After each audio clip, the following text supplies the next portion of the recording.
We are back once again with Erika Brown, the publisher and editor of The Cricket. How you doing, Erika?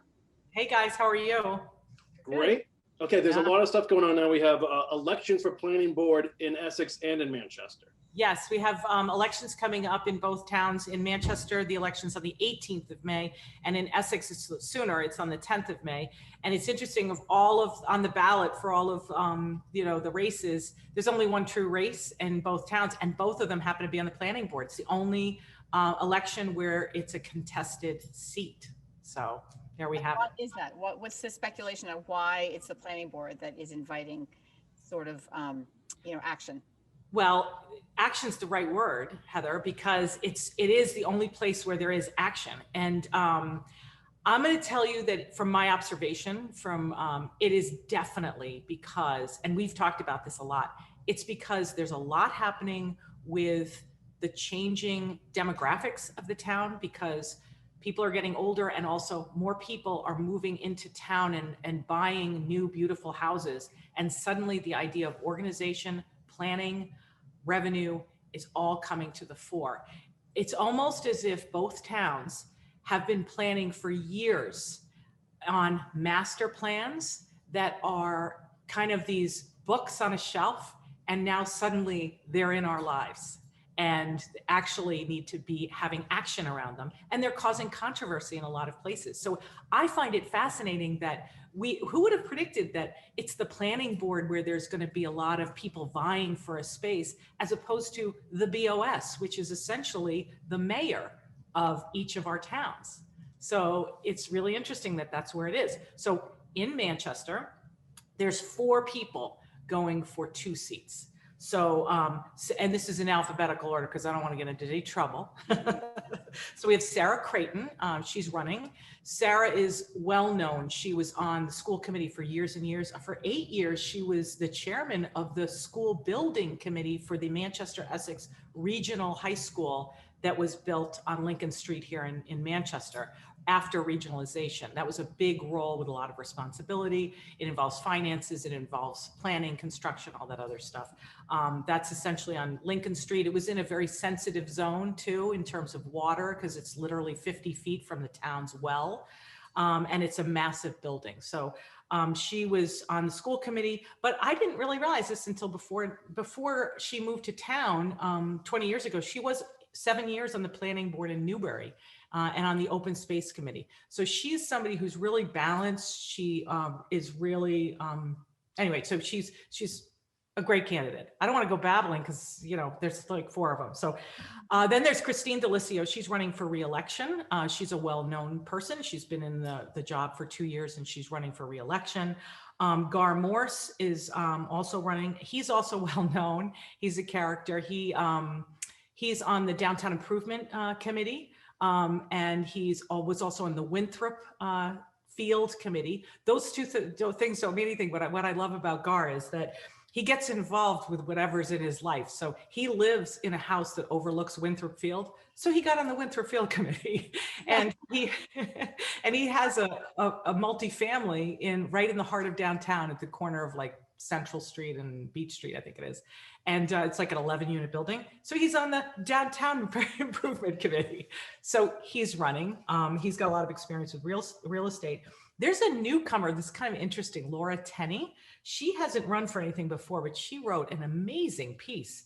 And she is a planner and a landscape architect for MIT at Massachusetts Institute of Technology. Before that, she was at Wellesley, and she was also at Harvard. And she's got a really interesting, innovative stance on an understanding of construction, development, planning, all that stuff. So those are the candidates. They're all really good. Really strong. Yeah.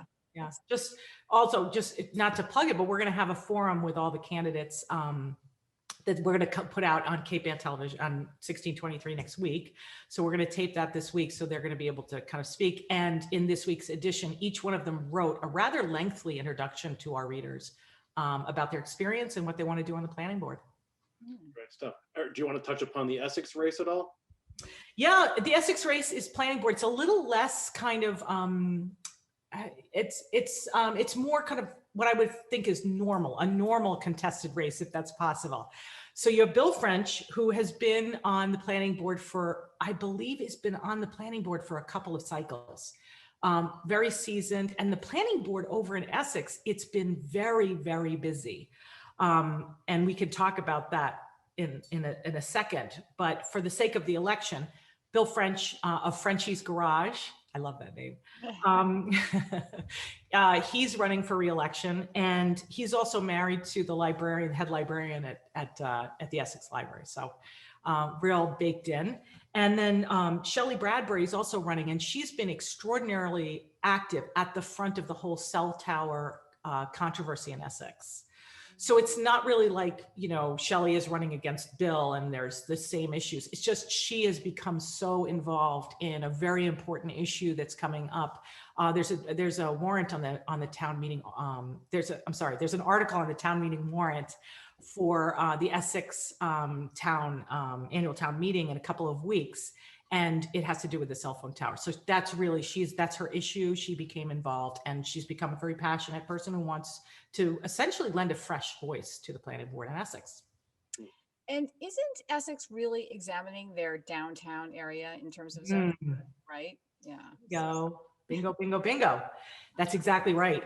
It's got such a healthy, big, extraordinary series of articles in the town meeting warrant about this new district that they want to create in Essex called the downtown district, essentially. And what it is they've been planning this for a while. There is a whole series of things that are going to now be formalized as structures for an entire downtown. Now, where is the downtown district? The downtown district starts kind of on the Martin Street side by Pickering Street, the whole kind of what I call the trick-or-treating area of Essex, sort of Pickering Street and then over the whole causeway and then over to the other side of the causeway. So it makes sense.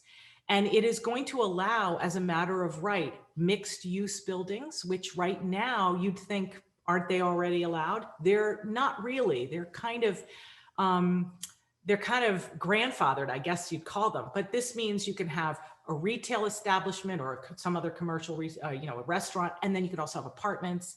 Those things are already there, but now they're going to be legal, which means that people can do them on purpose. They can be valued on purpose.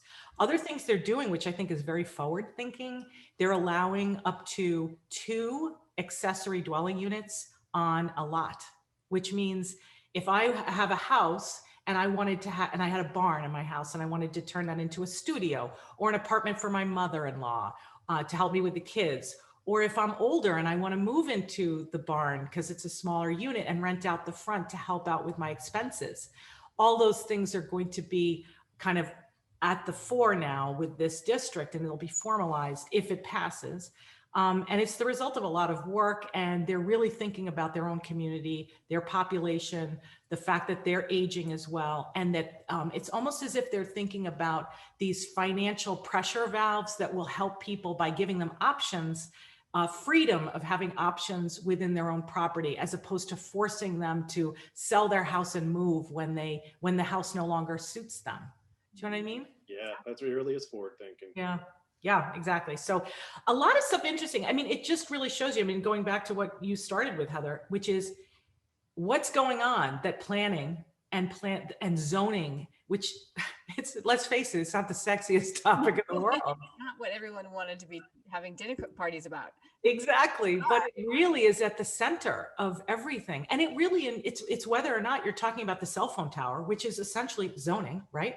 Or it's just taking control. Do you remember, I mean, remember last year we were talking about the guy in Essex, Mark Gallagher. His name is Mark Gallagher.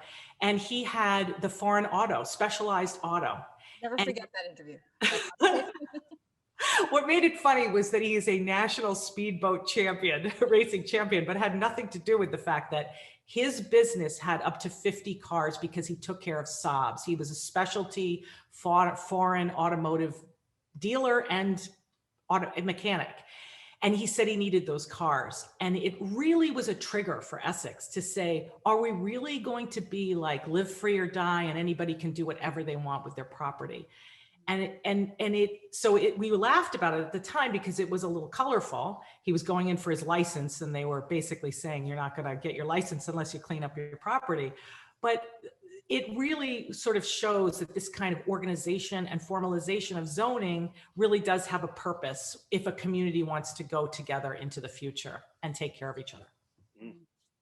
Good stuff. All right, Erika, let's shift gears and talk about the Golden Agers. Oh my God. Okay. This is teeny, but it's kind of nice because we basically put it in there because it's a nice indicator, a local indicator that maybe we're coming out of COVID, right? The Golden Agers every year in Manchester has a series of events in the summer, and it's a big event.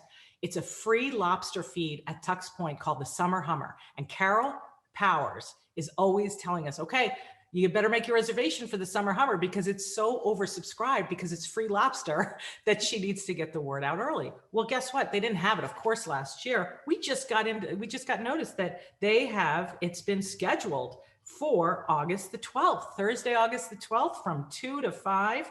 From 10 to 2, not 2 to 5, at the Chowder House at Tux Point. So maybe we're back in action this summer. I'm thinking there'll be more of these. That might be one of our Cape Ann Today remote shows, right, Corey? Oh yeah, we're gonna be back on the road again this summer. We're looking for all the good food. Oh my God, the pictures. I mean, the pictures from the last one time they had it, the weather was perfect. It's just an idyllic thing. I would strongly recommend it. Don't joke, go. No, we got to make our reservation, Corey. Yeah, I'm there. I'm always up for a Summer Hummer. So there you have it. Erika, great job once again. Big couple of weeks coming up with all the elections. So we will be in touch for sure. Busy. Thank you.